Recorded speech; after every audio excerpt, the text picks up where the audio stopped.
About 2 months ago, the Nigerian police force integrated 222 bandits into them.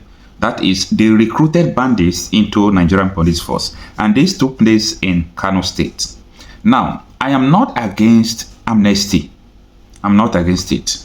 It is good to grant armed robbers, kidnappers amnesty if they are willing to repent. It's good to grant them amnesty. But it is very bad. It is very bad, and it's against security intelligence to just induct them and integrate them into special force of a country. So, these people that were integrated into Nigerian police, they promise not to go back to banditry, to torture. But how true is it? Because it is time for every region to begin to have their own security network. You know, a organized security network. I think Nigerian police, Nigerian military, it is time for them to scrap it. Let every region have their own autonomous government and security. And this is what I'm begging everyone who is close to a House of Rep member, a senator. At least I spoke with some of them, not some of them, just two of them I spoke with. But one did not even give me a good reply. Let me not talk about it. One told me that he don't think it is possible at this time. I said, if what it will take is a bill, for you to just sponsor a bill, propose the bill, then leave it for the public. When the public will hear that there is a bill in the House of Representatives to bring Nigeria back to region, that if they pass this bill into law, it will enable Nigeria to be restructured, that each regions will have their own security architecture, we control their resources, you will see what they call patriotism. If it will take peaceful protests for us to march to the street to make sure that we make those legislation to pass it into law, we will do it. If it is going to be possible for us to face each House of Representatives, we'll go back to our roots and begin to face them, put heat in their body to do it, because that is the only way Nigeria can go forward. Because integrating terrorists into Nigeria, integrating terrorists into Nigerian police, it will not help security.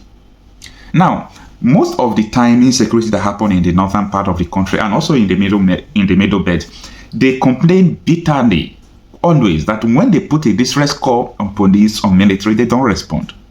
They don't respond. Even when they have notice before the bandits will come, they will not respond or prevent it. It's an indication that there is a conspiracy.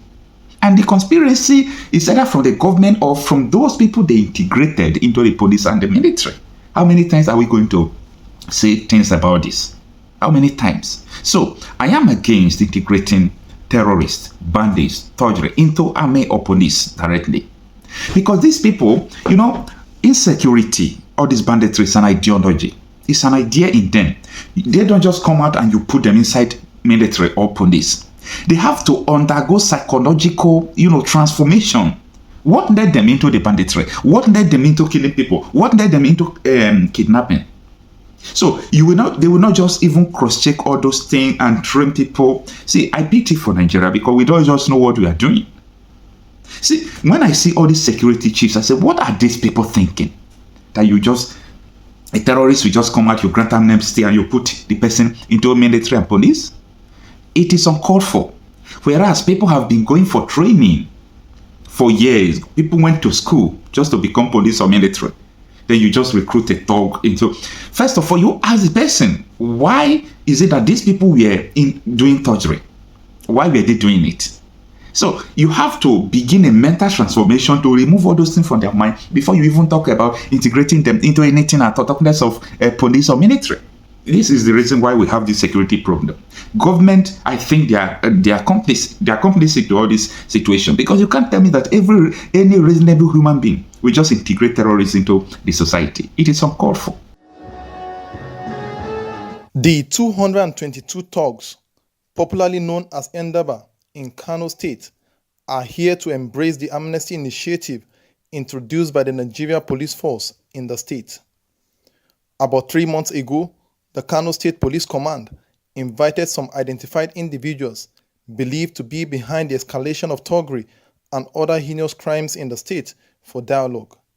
The meeting yielded a positive response as some of the thugs embraced the initiative.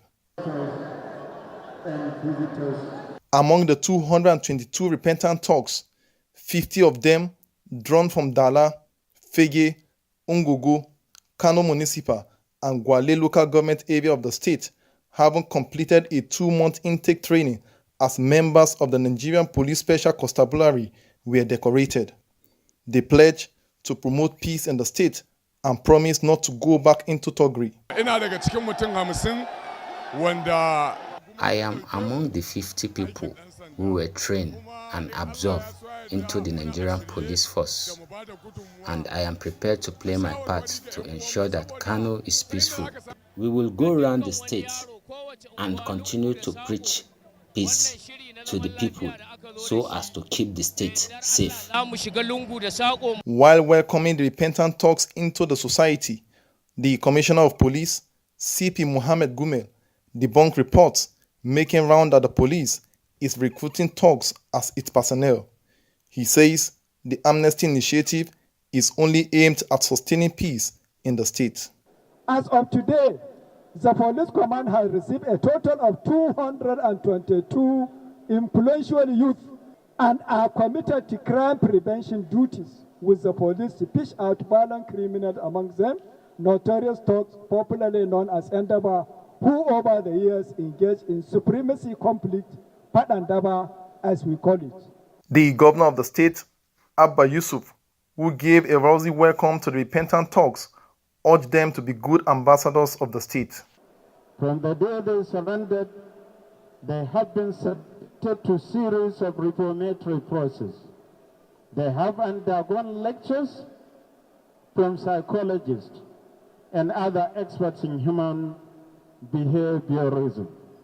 And by the grace of Allah subhanahu wa ta'ala, we are going to give them all the necessary encouragement. But the move has generated uproar online as some of the repentant thugs, who is said to be a notorious criminal, recently declared wanted by the police.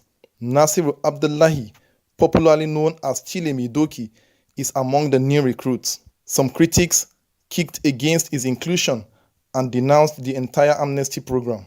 But while defending the move by Kano State, the police force spokesman, Muiwa Adejobi, said, and I quote, "They are not policemen, I was told, and it has been in the news that they are repentant individuals who have been mobilized into the constabulary scheme of Kano State.